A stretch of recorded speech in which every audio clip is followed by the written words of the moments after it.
Lá vem a professora com símbolos e significados nem tão ocultos na arte. Já foi dito que uma imagem vale mais do que 1000 palavras, isso porque há muito se tem conhecimento do poder de persuasão e de convencimento da arte, e de como que ela afeta e influencia a opinião das pessoas, e também de como, muitas vezes, a mensagem da obra está nas entrelinhas e não é explícita. A primeira e a última obras analisadas aqui têm a mesma temática, a última ceia de Jesus Cristo, um assunto sagrado abordado nas Escrituras e que há muito tempo já causa polêmica, como por exemplo essa pintura do Paolo Veronese, que levou o artista a dar explicações à Inquisição, que considerou a pintura herética. Isso porque o artista incluiu na cena pessoas bêbadas, anões e palhaços com roupas e poses extravagantes. Para resolver o problema, o Veronese mudou o título para O Banquete na Casa de Levi. Outro tema frequente na arte é a anunciação. Nessa pintura do Caravaggio, o anjo Gabriel aparece para uma Maria bastante piedosa e tudo parece de acordo com as escrituras. Mas se a gente olhar com atenção aí no primeiro plano, tem uma cesta com um tipo de tecido que a gente chama de planejamento e é muito comum aparecer principalmente no Renascimento e no Barroco. Só que esse planejamento, ele tem uma forma muito estranha, uma forma fálica, que lembra o formato realmente de um pênis e lembra também uma serpente. Talvez o Caravaggio, que não era lá muito cristão, tenha encontrado um jeito de representar a sua descrença em relação à virgindade da Maria, porque sabendo do virtuosismo desse artista, pessoal, é difícil acreditar que ele tenha errado ou que ele tenha feito algo sem intenção. O anjo também é muito estranho, ele tem um rosto coberto por uma sombra, um rosto negro, parece que ele usa uma máscara. O futurismo, que é uma vanguarda do século XX, propunha, entre outras coisas, abolir os padrões morais da sociedade e tem como um dos seus maiores representantes o pintor italiano Filippo Marinetti.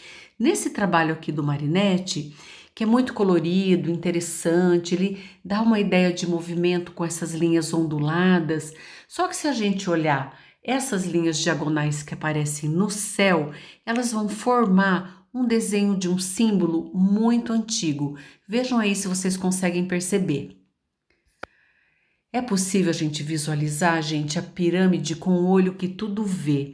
E é difícil pensar que isso seja uma coincidência, porque esse símbolo, ele parece recorrente em trabalhos de pintores e fotógrafos contemporâneos ao Marinetti, como Pablo Picasso, Man Ray e o Depero. A produção artística, ela pode fugir ao controle do criador. Às vezes a pessoa pinta e dá um sentido que ela mesma não esperava. Por quê?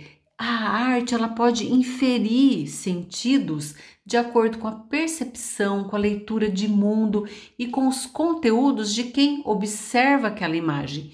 E aí a pessoa, o observador, pode depreender significados a partir dos elementos visuais, a partir do que ele está vendo. Então, nessa pintura aqui, que também é do Marinetti, é muito comum que alguns percebam o número 666 repetido na imagem, tanto de cima para baixo como invertido. Então, isso é uma coincidência? Isso as pessoas que estão vendo coisas? Ou de fato o Marinetti quis repetir esse número de uma forma meio escondida? Não dá para a gente ter certeza. Nessas duas obras, parece que o Francis Picabia lançou mão também de símbolos esotéricos para elaborar as tatuagens dos personagens. O que vocês acham? É uma coincidência? A arte contemporânea ela é bem mais explícita e ela tem inúmeros trabalhos que objetivam desconstruir o sagrado por meio de representações que muitas pessoas consideram blasfêmias, outras acham que é pura arte, como por exemplo esses trabalhos aqui. O primeiro é intitulado MC ou Mac Jesus, da Jane Leinonen. O do meio, Vida Eterna, onde ele fez um Jesus em parafina, acendeu para ele derreter, é do Antônio Higino. E Cristo na Urina, do André Serrano. Esse é um dos mais polêmicos, porque o artista colocou um crucifixo dentro de um copo, encheu esse copo de urina e aí fez essa foto. Aqui o artista inverteu a cruz numa clara simbologia satânica. E os exemplos são inumeráveis na arte contemporânea, e vale ressaltar também que alguns desses trabalhos foram premiadíssimos. O jesuíta Luiz Espinhal, numa distorção cognitiva, uniu símbolos que não são associáveis, se auto-excluem com certeza, porque ele colocou o Cristo, que pregou o amor ao próximo, crucificado na foice e no martelo, que é um símbolo de uma ideologia materialista que se opõe à ideia do divino e que promoveu o genocídio de milhões de pessoas. E finalmente a releitura da Última Ceia do Maurício Velez, que eu creio que dispensa comentários. Que vejam o que ele fez nessa foto. Ele substituiu o Jesus por uma mulher que parece oferecer os peitos, e esses homens em volta dela a olham com muito desejo, olham assim muito entusiasmados, né? Então vejam o que tudo isso provoca na mente do observador. Qual é o sentido, qual o objetivo desse tipo de arte? Será que tudo na arte é válido? O que vocês acham? Ou será tudo uma coincidência? Pessoal, eu espero que vocês tenham gostado. Se gostaram, inscrevam-se no canal, deem um clique no sininho para ativarem as próximas notificações. Um abraço, que lá vai, professora!